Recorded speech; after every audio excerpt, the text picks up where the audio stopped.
Good afternoon, ladies and gentlemen. I am here with Kristi Brewer, who is a world and national record holder, as well as still chasing the senior American record. She's also a mom and a tremendous athlete, and I found out earlier today, also an accountant. My name is Mark House, and Kristi and I are going to be putting on a podcast called Women in Weightlifting, showcasing the 59 kilo women's weight category in anticipation of the national championships in Detroit in June. So we're going to, over the next 8 weeks, be talking to the 10 athletes who are likely to be in the A session, or at least as many of them as we can, and trying to learn a little something about our athletes that compete at a high level in USAW. But the first athlete we're actually going to talk to is going to be my co-host herself, Kristi Brewer, because she, in addition to all of the other miraculous things that Kristi pulls off, is still competing at the highest levels in USAW in the 59s, and in fact is one of only 6 athletes in the United States in the 59 kilo women's category to put up over a 200 kilo total. So, Kristi, thanks for co-hosting with me, and then, of course, thanks for joining me today. Yeah, I'm going to be the interviewee today. Let's start with just the weightlifting stuff. How did you get into Olympic weightlifting? Because how old are you now? So technically, I'm 39, but in the world of weightlifting, I'm 40. So I am no longer a baby master, is what I call them. Yes. So you're actually, you're turning 40 this year, so you get to lift as a 40 to 45? Or 40 to 44?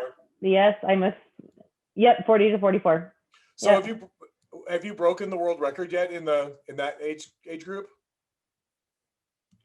No, because I haven't lifted in the 40 plus group, not for the masters. So okay. I have the records as a 59 and a 64 for the 35 weight class or 35 age group, but not 40 because I haven't lifted yet. Right. So because you hold the world record in the 59 and 64s, right? And then you hold correct. Yep. Then obviously the national records because you hold the world records as well. And then on the senior side, you're still pushing the clean and jerk record which is still open on the standard. We'll come back to that because that's going to be an ongoing theme over the next 10 weeks. That world record. But let's go back to the original question. How did you get into this? Yeah. So interestingly enough, so I'll try to make this as short as possible, but I was a collegiate athlete, quit college, graduated from college. And then there was about 10 years where I was a working professional. Yeah. So there was, after I graduated, I got my dream job. I was a CPA, worked my butt off, like literally to the ground. Then I had kids and life was insane.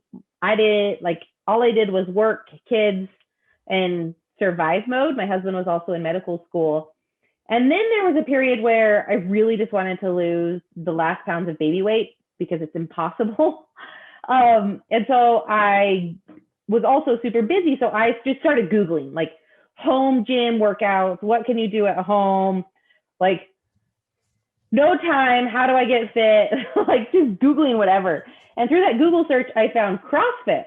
Right. In 2014, I decided to join a CrossFit gym because I found a Groupon that allowed me to afford the fee because CrossFit is super, I was not used to that price range for a gym. But it looked intriguing. And I had seen Valerie Volberil, who was a mom who also worked but competed at the games. So to me, that was really intriguing to find a full-time working mother competing at a high level. And granted, I hadn't even walked into a gym yet. And so I walked into a gym. I was immediately drank all the CrossFit Kool-Aid. I was games bound, Did you Oh, go ahead. I'm sorry. I didn't mean to interrupt you. No, I was just going to say, right out of the gate, I was games bound. So 3 months into, I graduated off ramp of the CrossFit journey, got a private coach 3 months in because I was going to the games. And so I did CrossFit, but in my journey of wanting to go to the games, I was like, oh, like I should get separate coaches, and decided to get a weightlifting coach because someone knew somebody. And that's essentially how it started. I walked into the weightlifting gym, and the coach just kept nagging me. He's like, you're built for weightlifting. You move like a weightlifter. You should be a weightlifter. And just kept nagging me. And so it only took about like a month. And I said, I can't do both. I want to be really good at something. I don't have time to do both of them. Like, while I physically could and really wanted to, here's my little one. I just couldn't, like, I really wanted to be good at good. And that required me to focus on one. And I preferred weightlifting. And I preferred weightlifting because I liked the methodology of the training. It was very meticulous. It's very monotonous. And I thrive in that. Like, I'm an accountant. I love numbers. I need to know exactly what I'm training for, where CrossFit was like, all right, let's train for everything. And then you're going to get to a competition and you're going to get something totally different. Ready, set, go. Oh, that's right. Because at CrossFit, like the CrossFit Games, they don't tell you what the events are actually going to be. No. So what are you, like, you literally have to train everything under the sun and be good at everything. And that was really hard for me, because I just didn't have time to train at all. And so weightlifting, I was like, all right, snatching, clean and jerk. I think I can, I knew exactly what I was training for. I always was, and when I was going to a competition, it was always going to be snatching, clean and jerk. Right. Yeah. You know exactly what you're going to do. You're going to you're going to do 3 snatches. You're going to do 3 clean and jerks. Yeah. That's it. You have a fairly fixed idea about what's going to happen at any given event. Yeah. Right. It was the first time I watched the CrossFit Games, and I remember thinking, I'm like, how do you train for some of this stuff? Insane. Yeah. Like, they make special equipment for special events that you've never seen before. So did you ever compete at the CrossFit Games? So I ended up competing in regionals. So I was in California at the time, and I competed in the SoCal regionals in 2014 and 2015 for team. Oh, cool. So how'd you do? We didn't go anywhere. Like, I also only did CrossFit for a year, right? Or 18 months. I did CrossFit for 18 months, and I did 2 regionals at the team level, but no, we were not very good. So, reflecting back on something you said earlier that I didn't know. You said you competed as a college athlete. What did you compete as? I'm a softball player. So I played shortstop and then outfield through, my entire youth was softball. So where'd you go to school? I actually went to school at BYU, Hawaii. Really? Yeah, nobody knows that really. No, that's got to be one of the more random things I've ever heard. Yeah. Now, did you end up there on a softball scholarship or? Yeah, so both. I academic scholarship and then athletic. And my sister was there because originally I was like, which is so funny. I'm an Idahoan. I love the mountains. And so I'm probably a rare person who would say that was like, man, I don't actually, Hawaii wasn't high on my list, but my sister was there. So I went out there to play with her. So I actually played with my sister collegiate ball for. Oh, so she played softball for BYU too? Mm-hmm. Yeah. Wow, you guys are quite the athletic family. Now, does she weightlift or do anything like that now, or is she? She broke her wrist, and so she can't actually weightlift.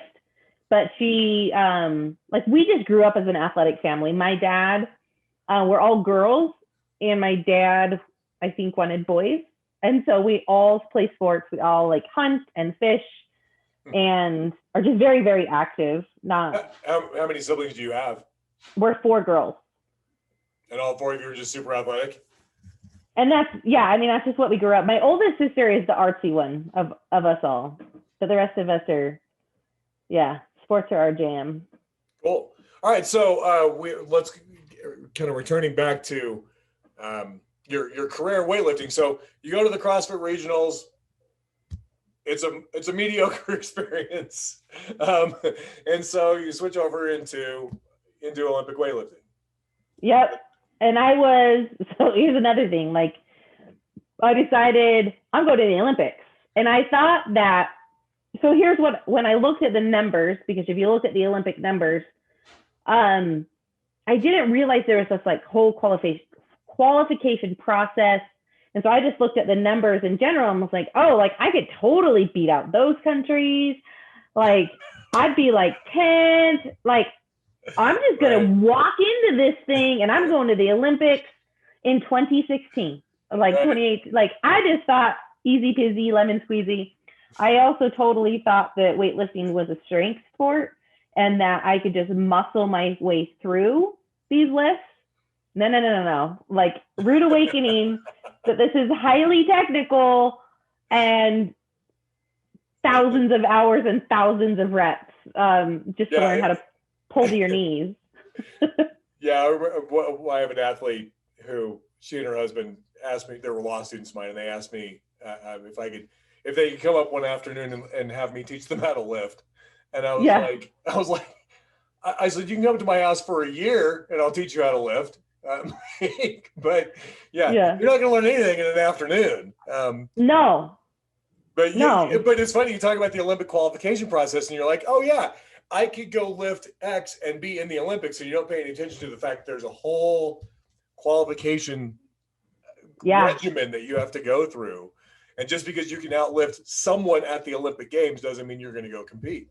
Right. Like maybe if I was South African or Australian or, in a very different country, like it just didn't occur to me, this whole qualification process. And then when you think about it, America might, like some countries it would just be them and the entire taking up every single weight class and category if there was no limits on who could go. And it's just something like you would just have like the Chinese national events are some of the most competitive events in the world. Like our A session wouldn't even be qualified for in those sessions. I don't know if it's quite that bad, but yeah, I mean, I've watched the B and C team from China come lift at events and just destroy everybody. Yeah. So for reference, my first international competition was the San Diego International Open, and China came. I think it was their B team, and her total was 225. My total, and that's when I got my 200 total, and I was stoked for 200. Like, she's 225. I announced that session, and which is one of the reasons why I remember so distinctly you hitting a 200 kilo total. And we're going to talk about that lift here in a minute. Well, yeah, and it was incredible to train like in the training hall with them. Just the atmosphere of how they train as a team, how they move. Did you get to talk to any of them? The only time I talked to one is when I literally couldn't move the squat rack onto the platform to squat. And so here I am, like, making a fool of myself. And one of them was like, I'll help you. And I was like, thanks. Like super easy. And then I just felt like an idiot, like the rest of the session. And then on top of that, like they're just lifting so much. Like, I think that was the first experience where I felt like, oh my gosh, like so good. You have both feelings of like, holy crap, like that's demotivating, and others on the same side, like that's incredibly motivating to see what a human body can do. So, well, yeah, and I mean, whether you want to admit it or not, you're competing side by side with them. Yeah. I mean, you placed at that event, if I recall correctly. Yeah, I took second. So to her. Yeah. So yeah. Because I think that was the group that had a couple of Australians in it. I mean, there was some other. Yeah. There was other nations represented, but yeah, I remember you just lifted phenomenally well. It was a good competition. Yeah, and I want to come back to the San Diego Open when we talk about kind of getting mentally prepared for a lift, because that that particular clean and jerk, that 115, that was a big lift. Yeah. So actually, why don't we cover that now? So take me through the San Diego Open. When you're preparing for an event like that, what are you doing? How does prepping, like, day of, what goes on? What's going through your head? What are you doing mentally, physically to get ready to go compete? Yeah. So the day of, I do, because I'm water cutting. I essentially, like, I'm just trying to make weight. And so much of my day is hanging out in the hotel room. And it's a balance of totally distracting myself and then also mentally preparing myself, because it can also be mentally exhausting when so I do a lot of visualizing of the lifts, like every little movement, like how much weight is on the bar. 200 kilo total was very much a part of our plan, that weightlifting competition, which is why, like, we didn't jump heavier than 115 because I wanted to hit 200. And I gathered that in hindsight. Yeah, like that was very much like that was the goal for that competition, was a 200 kilo total. And so when I hit, my snatches were just okay. I only made 2 because we wanted to make 87 or 88. Yeah, if I remember right, you took an 88. You tried 88, didn't you? No, I tried. I don't even remember. There's so many. They're all just like meshed together. Did I miss? I think I missed 87. Actually, really, whatever. So regardless, I knew after I hit an 85 kilo snatch that I could still hit a 200 kilo total. And so clean and jerks honestly felt so good that day. Like I could have went heavier, but again, we chose the 115 for the 200 kilo total. Yeah, because your second attempt, was 112, and and and again, I'm visualizing something that happened, over 2 years ago. Yeah, it was a long time ago. I guess not quite 2 years, 2019. But I remember the second attempt just being silky smooth. Just rock solid. And even the 115 didn't look like. The 115 is the one that we have in the picture. Yep. So yeah, that's you're not killing yourself with that. No, like it felt so good. And it's funny because then you walk off the platform and you're like, dang it, why didn't I go for more? Yeah. And I specifically remember Phil going like, why not 118? Or was it you? I think it was maybe it was you who was like, why not? I think this is where I came up to you afterwards and I'm like, why not go for it all? Yeah. And it didn't dawn on me until I was reviewing your numbers today. That yeah. I was like, that was the competition you wanted to hit the 200 kilo total. Yeah. And that is such a huge benchmark as a 59. There are 6 of you in the country that have hit that. I did not know there was only 6. That's not that many. Yeah, and it's you, Taylor Turner, Sarah Beth Jumper, Jessica Lucero, of course, Hunter Elam, and then Kelly Wild. So so yeah, it is literally just the 6 of you. Now there are 58s that did it before, but I honestly don't have access to those anymore. So yeah, in the 59s, it's just there's 6 of you that have hit it on any kind of an official event. Yeah. So very it's crazy. Interesting. So sorry, I'm wandering off topic a little bit. Back to kind of the day of. So you're water cutting. You're in your hotel room. You're just kind of visualizing what's going on, and then I'm assuming it's kind of what you do until you go weigh in. Mm-hmm. Yeah. So a lot of it is that day of, and really the 24 hours. Because once I cut my water, I pretty much just hang tight. I'm really become like a hermit in the sense of like I'm just in my room. I'm not trying to burn any energy because I'm not drinking, and it's a lot of like I don't watch TV on a general basis, and so it's a time for me just to relax. So I'll watch TV just to totally tune the world out and not be on Instagram, because that's like the worst place to be before a competition, in my opinion. And just out of so curiosity, I mean, I think I know the answer, but why?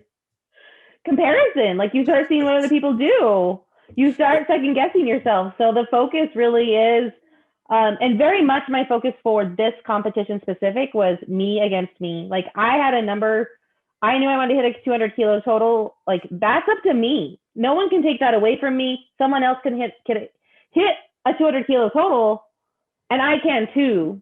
And so very much my focus for that competition, and almost all of the competitions I go into now, is me against me. Like, what's my game plan? I want to stick with my game plan. And this is, like, what are my goals for this competition? And then I focus on me doing what I need to do. And one interesting note for San Diego, most people don't know, is that summer, I almost quit weightlifting, like gave up the sport completely. Why? I was super overwhelmed with mom life, honestly.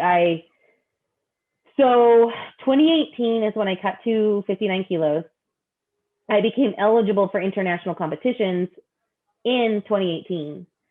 And my goal was to make Pan Ams or Worlds, like a fun USAW funded event. But I had to reach a certain total. Like that total had already, like I was eligible to compete at bronze and silver, but I wanted to compete at gold. So I needed a certain total for the gold.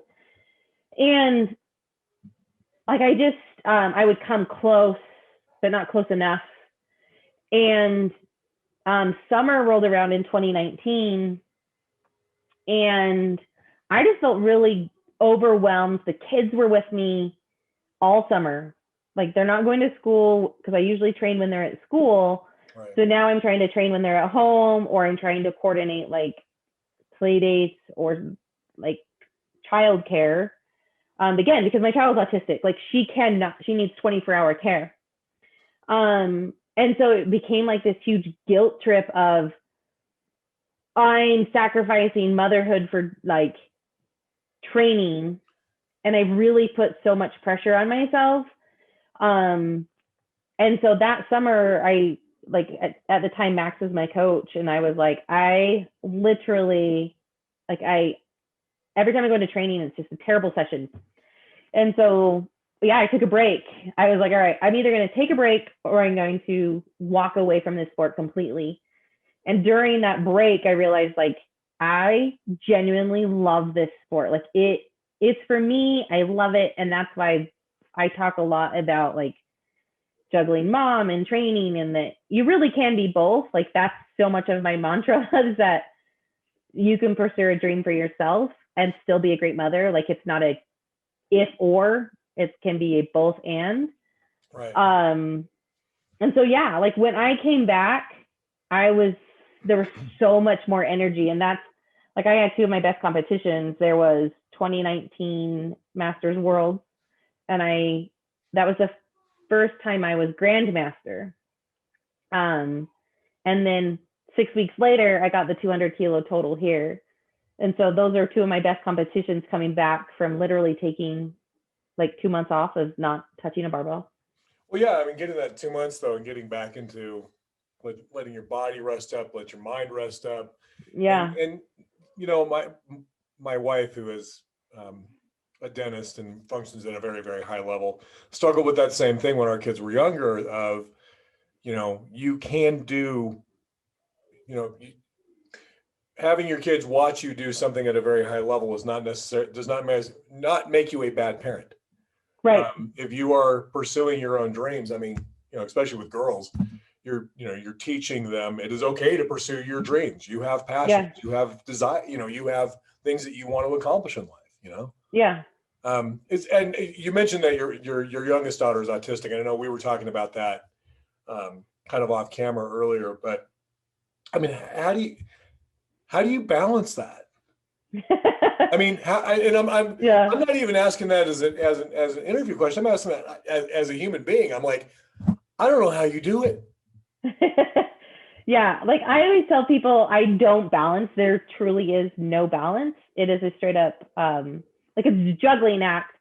And there's a season of when I'm closer to competition, weightlifting will take more of a focus. And when I'm farther out from competition, then my kids will take more of a focus in the sense of like time.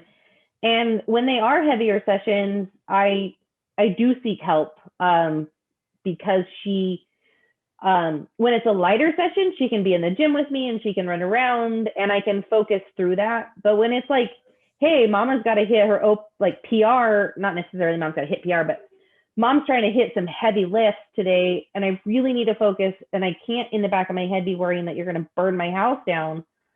Then there's points in my time where I do have to hire or like seek help. And that's been the biggest thing for me to realize that I can't do it all. Like it really does take a village for anyone to do anything. And I'm not talking like even just kids like yourself. No one's doing this journey alone. We all truly have a tribe. And then you add on kids and then you even add on a like neurodiverse child. My tribe is huge. And asking for help is totally okay. So yeah, it's a true juggle. I still struggle with it sometimes, like, but in the end, I've had to realize that weightlifting is important to me and that taking like my time is worthy of my goals. Does that make sense? Yeah, it made perfect sense to me. So yeah, I mean, because you said she was 8 years old? She's 8. Mm-hmm. Yeah. So, I mean, yeah, if you're training light in the gym and, it's like, okay, you're just, you can literally just kind of go through the motions of lifting. But yeah, if you're trying to really focus and tune the rest of the world out, it's a little hard to do when distractions going on. Mm-hmm. So yeah, and, make a valid, the other point that I think you made that I wanted to, just kind of reinforce was, yeah, it does take a village. Yeah, it truly takes a village. And that, Kristi, that's one of the things about the last year that I think has just been so damn hard on people is we removed the village. Yep. Mm-hmm. I mean, suddenly it's, I don't know about you, but I don't, because I kind of get the impression you train by yourself most of the time. All the time. All the time? Okay. Yep. Yes. I've honestly been a garage gym athlete for forever because I've had kids. So the only way I could get training in is when either my kids were sleeping or they could be home running around. Because not all gyms are kids favorable or friendly. And so I've naturally gravitated towards training at home in my gym. So I've always been a garage gym athlete, but being a remote athlete, actually most of my career. So again, focusing on the San Diego Open only because I know that was such a great day for you. When you're going out onto the platform, okay, you got 115 on the bar, which is more than you've ever lifted in competition. And what is going through your head as you take that final lift? And then I also want to talk about, your warm-ups in the back room. I mean, are you one of these isolated people who doesn't like to be bothered? Do you like, do you chat to try to relax? I mean, who are you in the back room? Yeah, I very much, again, it's this whole theme of me against me. And so my head is usually down. I prefer to not see anybody else lift because then I start either being like, oh, that looks good. Maybe I can do that. Or like, oh, that was terrible. Maybe I'm going to do that too. Or so the less I input, the less I have to process. So for me, like up until I'm on that platform, I'm all about like talking to people and like chill. But then once I start lifting, it's very much like my head is down. I'm really only listening to my coach and I'm focused on like my lifts and my cues because there's so much, like there's a lot going on in those back rooms, especially when it's not COVID and there's a lot of people that can be back there. Yeah. I mean, I am around it enough that, I realize what goes on in the back rooms, and you're right. It is a busy place, if nothing else. Yeah. So take me through your opening snatch. So you go out, I call your name because that's my job, right? Yep. And Kristi Brewer opening at, whatever it is, 82 kilos, 85 kilos, whatever number you're going to open. You've got your 1 minute on the clock. What are you doing? So for me, I like to, at 1 minute is when I like to be at the stairs. I have realized that I have a pretty long, setup. And so I like to be going up the stairs at a minute, and chalking up around 45 seconds, getting my belt tight. And then as I approach the back of the platform, I like to stand on the back, not on the platform, is when I find my focal point. And so I'll find the focal point, and as I'm walking up and approaching the bar, I hone in on my cues. And it really is this visualizing as I'm approaching the bar, me successfully completing this lift. Smooth, I'm hitting my positions. I very much visually feel the weight and the movement before I even get to the bar. So then when I get to the bar, it is I know I'm going to make that lift. Right. I know before I even attempt it that I'm making that lift because I've made it. And then it's breathing and bracing are very essential in my setup, where I need to I have a very static start, and I need the more I take an extra second to get tight before I pull. I'm not a dynamic start person. I'm a very static start. Yeah, I can actually see it in my head. Yeah. I can see the bar leaving the platform. I can see all of this as you're doing it because I've watched you enough to actually see what you're talking about. Yep. And I have the exact same start. I know I grab, I'm going to have, I don't know why, and I don't know where it started, but I've done it for years. I grab the bar and hook grip 4 times. So 1, 2, 3, 4, and then I'll whoop, and then I'll get tight. And it's on both my snatch and clean and jerk. So now, is there does the crowd distract you at all, or is there anything that distracts you? I don't at this point hear the crowd. I generally don't even hear my coach until I've actually cleaned it, and then I'll hear him in between the lift. But okay.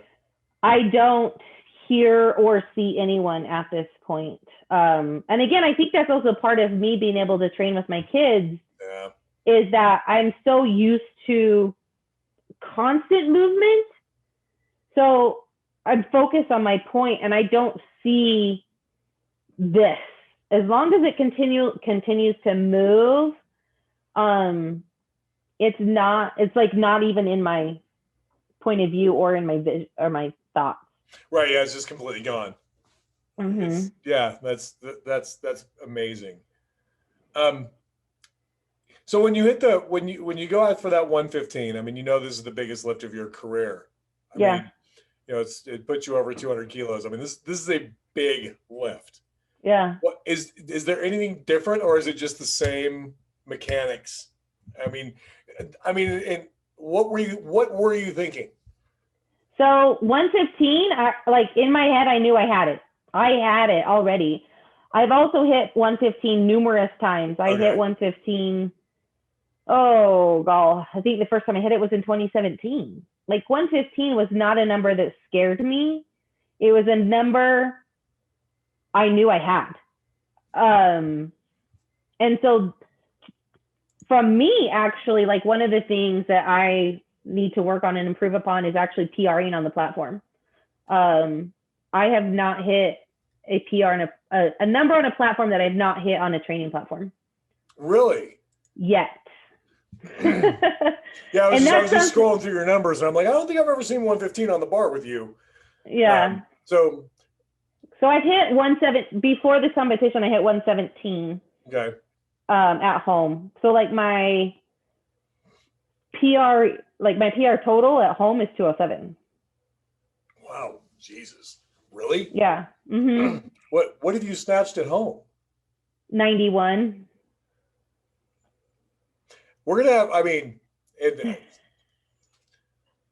Nationals is going to be crazy. oh man, we can talk about this off camera, but I can't wait. I just cannot wait to see. Yeah. I mean, the lifters that we're going to be talking to over the next 8 weeks, and I'm actually trying to avoid specifically asking what everybody's capable of, because I don't know if you guys want to disclose what if you. I don't know. What I think a lot of people keep it private, which is, I think it's kind of silly.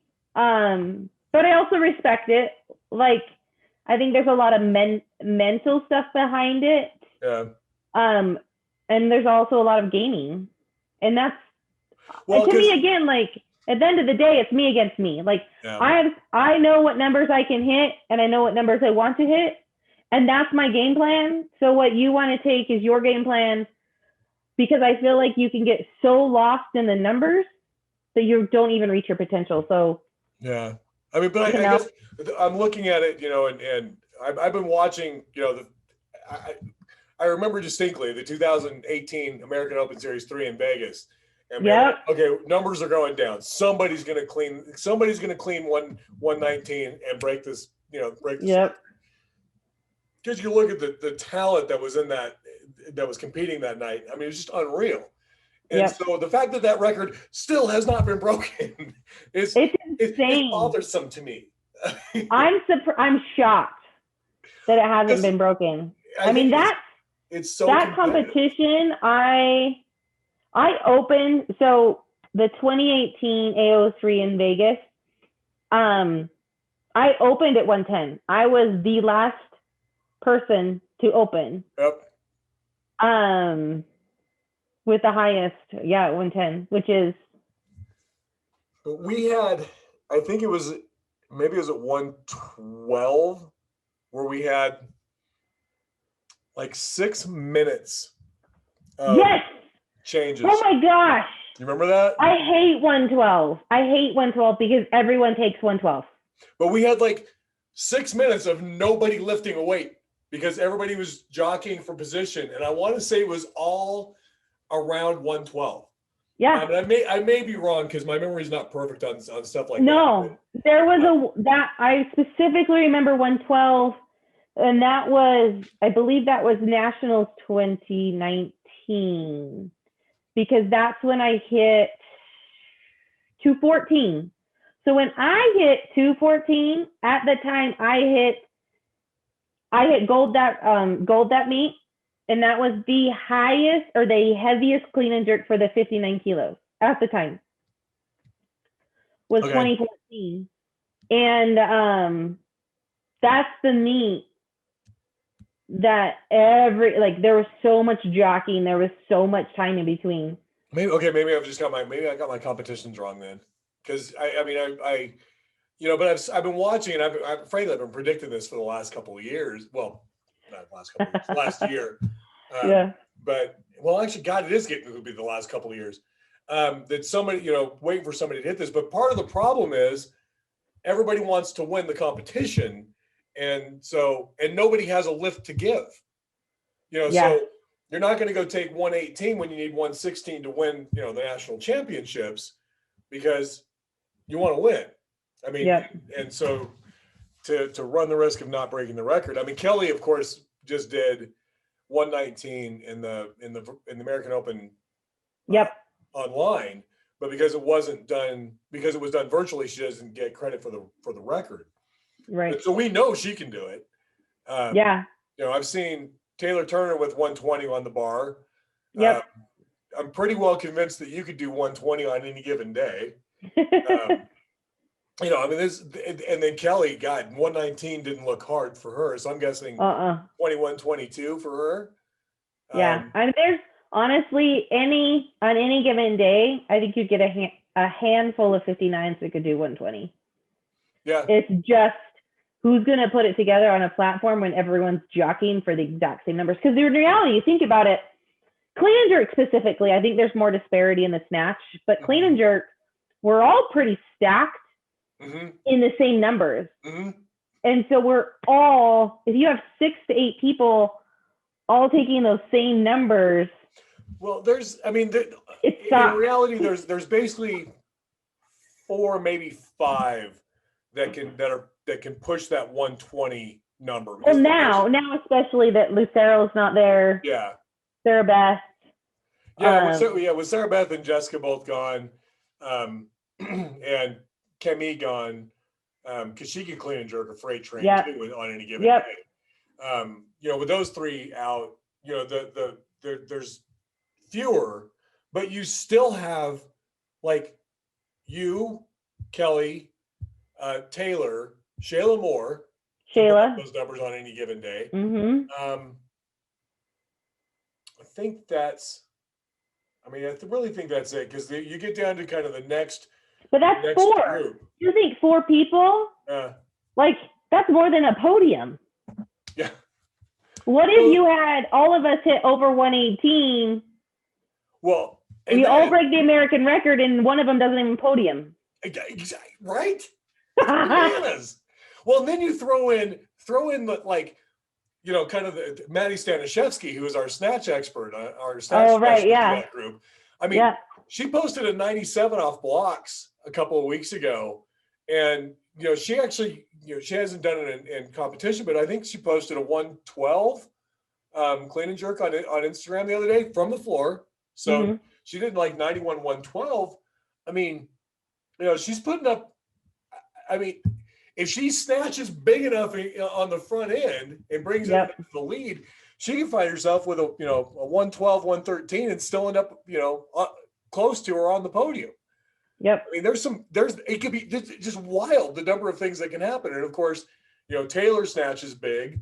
I don't know what you're snatching these days. We can talk about that a little bit too, but I mean, there's just some huge numbers that the 59s are able to put up. That's actually, the reason why I love the weight class so much. And in terms of why I wanted to do the podcast, which we have, wandered way off topic of focusing on you, which I apologize for, and just talking generally about where we're at.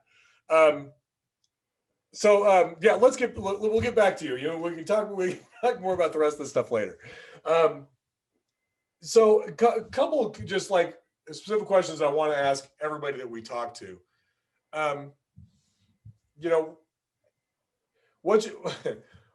Let's start with do you have any particular indulgences that you have? I mean, ice cream, burgers,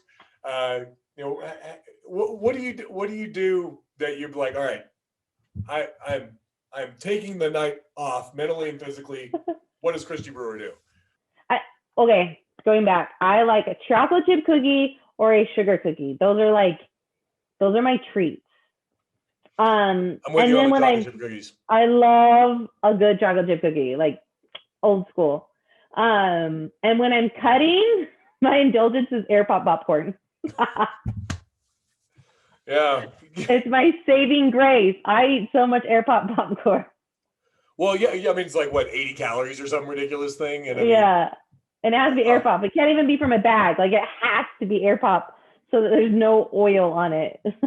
All right, so chocolate chip cookies would be the big indulgence. What is your favorite lift? What is your least favorite lift? So my favorite lift to compete is clean and jerk, because I know I'm good at it. Like, I'm just gonna say, it's something that right out of the gate has come naturally to me, and so right out of the gate, people were like, "Whoa," and I felt, "Whoa!" Like, that's cool. Like, it's always been a good number.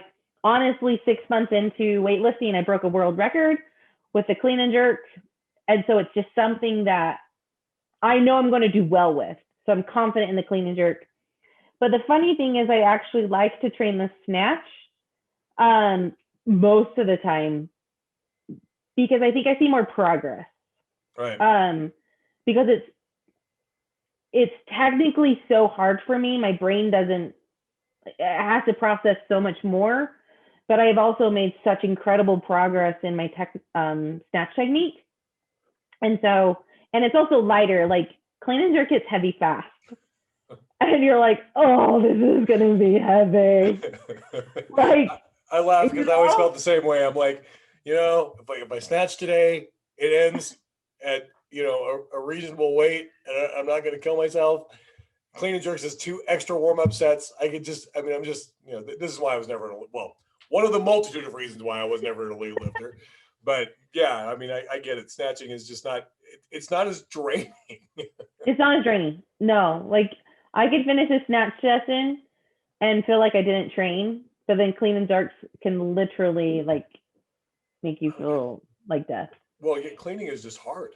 I mean, it's a lot of work. And then what's your least favorite? And you can throw in accessories too. What is your least favorite thing to do? What is your least favorite exercise to train? My least favorite is pull-ups.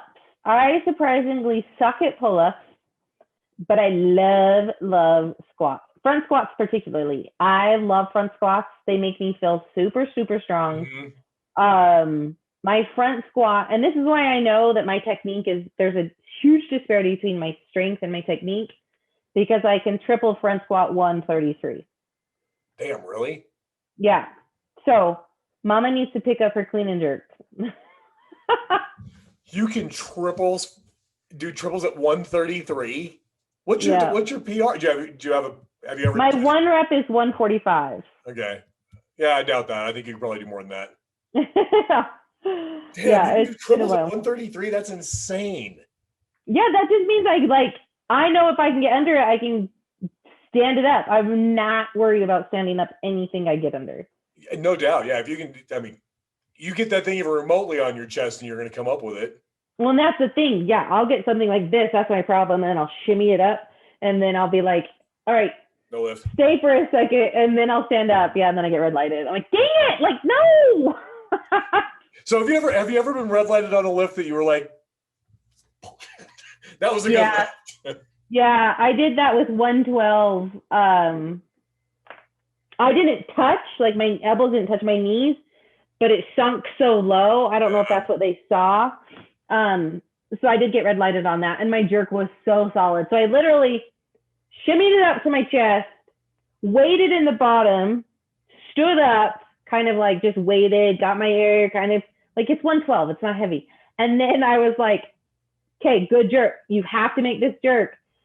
And I crushed the jerk, and they were like 3 red lights. I was so pissed. Yeah, that sucks.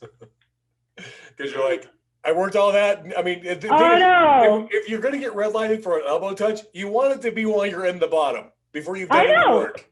Well, and the worst thing is, so it was a virtual competition. It was international. It was like the Colombian Open or something. And so I held it overhead for forever. I turned over to my coach and I was like, do they sit down? Like, are they sitting down? I literally had a conversation with 112 over my head, and it was such a solid jerk, but it was like no big deal. I should have just turned sideways. Be like, in case everybody wants to see. I know. It's all good. It was bad. Anyway. All right. 2 last questions. What advice would you give to 10-year-old you? 10-year-old me. Don't be in such a rush to get to the next step of life. That ain't the truth. Yeah. I was just such in a rush to grow up. I was in such a rush. When I was 25, I really just wanted to be 30. When I was 30, I really just wanted to be successful in my career.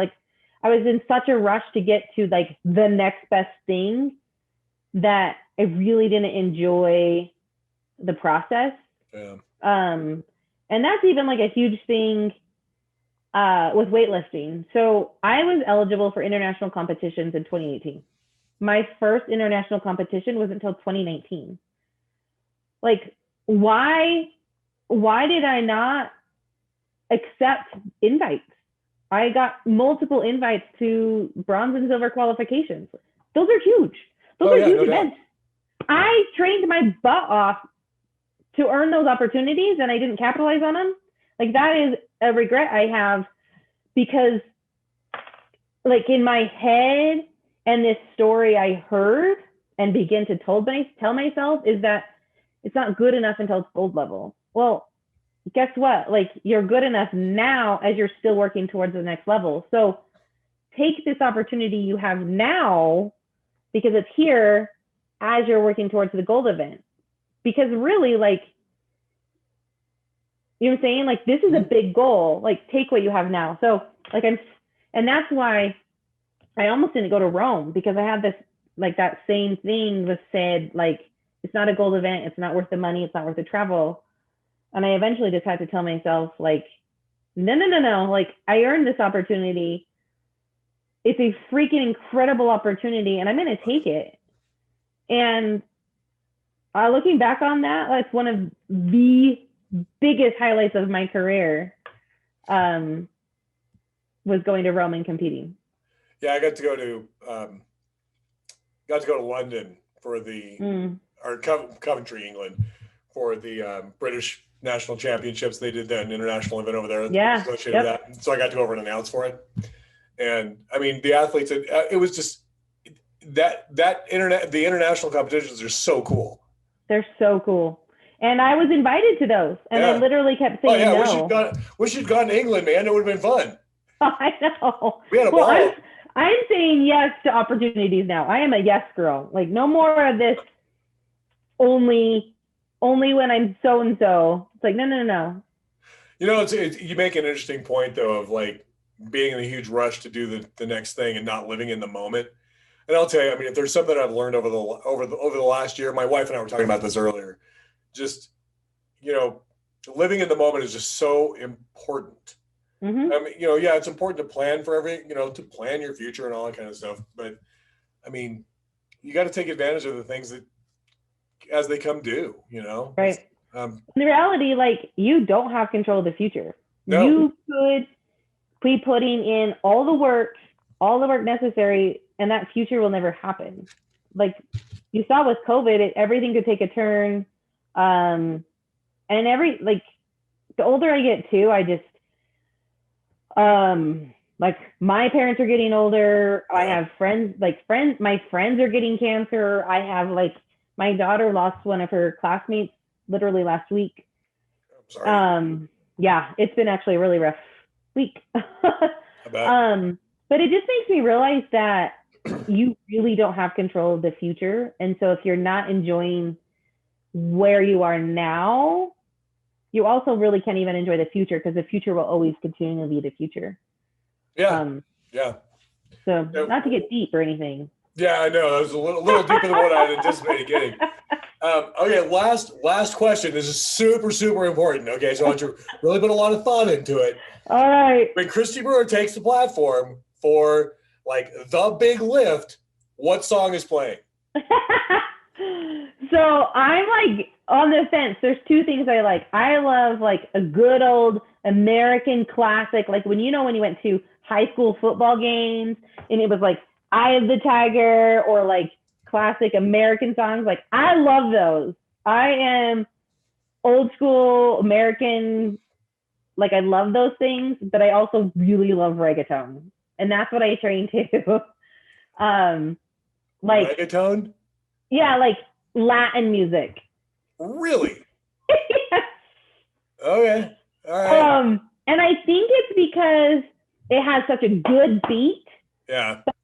And I do speak Spanish, but essentially it's Spanglish now. And so I hear the beat, but I don't necessarily hear the words. Where with, like, American music, you start processing words. Mm-hmm. And so you lose focus on, like, the training. And so with, like, reggaeton, I can hear this, like, beat and this vibe, but my mind isn't necessarily thinking of the words. Yeah, I can see that. So, because yeah, we're working on music, but yeah, I just find it really interesting to hear, like, what people listen to when they train. Because, like, I'll do classic rock, or I do Eminem. Yeah.